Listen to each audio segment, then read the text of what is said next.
മദ്യലഹരിയിൽ സുഹൃത്തിനെ കൊലപ്പെടുത്തി. ഇടുക്കി മേരിക്കുളത്തിന് സമീപമാണ് സംഭവം. ഡോർലാൻഡ് ഭാഗത്ത് താമസിക്കുന്ന പുളിക്കമണ്ഡപത്തിൽ റോബിനാണ് മരിച്ചത്. പ്രതി ഡോർലാൻഡ് ഭാഗത്ത് താമസിക്കുന്ന ഇടത്തിപ്പറമ്പിൽ സോജനി പോലീസ് പിടികൂടി. സുഹൃത്തുക്കൾ ചേർന്ന് ഇന്നലെ വൈകിട്ട് മദ്യപിച്ച ശേഷം കൂടെയുണ്ടായിരുന്നവർ പിരിഞ്ഞുപോയി. പിന്നീട് റോബിനും സോജനും മാത്രമായി. റോബിനും സോജനും തമ്മിൽ വാക്കുതർക്കമുണ്ടായി. ഇത് സംഘർഷമായി മാറി.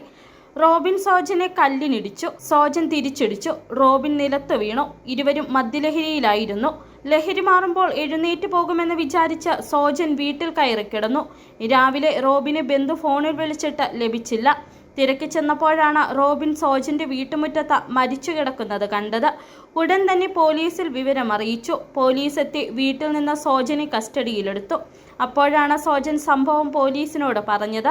പോലീസ് അസ്വാഭാവിക മരണത്തിനാണ് കേസെടുത്തിരിക്കുന്നത്.